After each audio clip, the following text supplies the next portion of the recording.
कि नया साल देवरिया मने कि रेणुका में पार्टी जमी।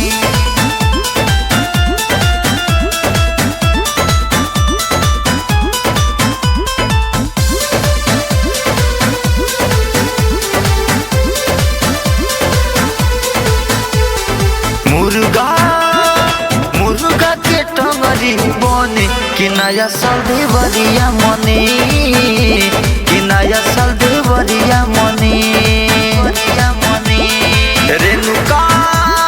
रेणुका में पार्टी जमे कि नया साल देवरिया मने कि नया साल देवरिया मने।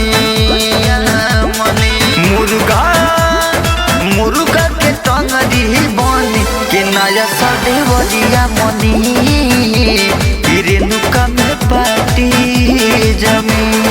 नया साल देवरिया मने कि रेणुका में पार्टी जमी।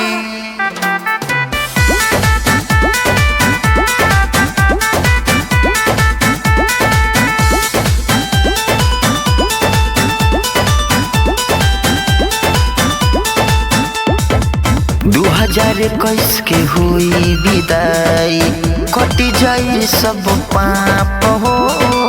2022 के हुई स्वागत दिन हुई बड़ी खास हो।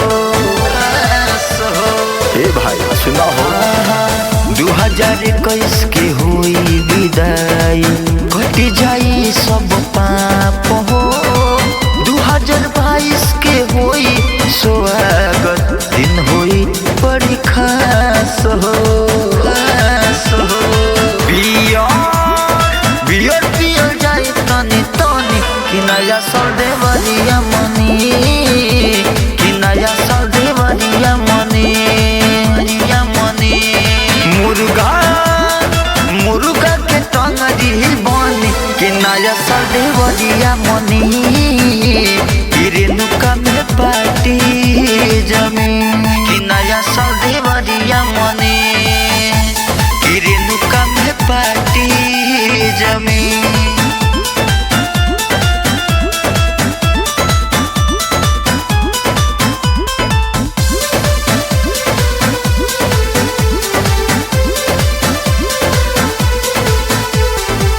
छोटी मदसिया विजय भाई संग कल जाई खूबे कदर हो। खूब आई रात समाज लुटाई साथ मिले के लवर हो। अरे फुल एंजॉय कर भाई। छोटे मदसिया विजय भाई संग कल जाई खूबे कदर हो। खूब आई रात समाज लुटाई साथ मिले के लवर हो।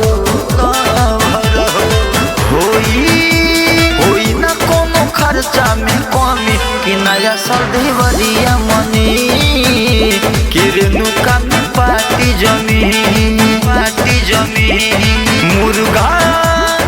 मुर्गा के टंगरी बने कि नया साल देवरिया मने कि रेणुका में पार्टी जमी। कि रेणुका में पार्टी जमी।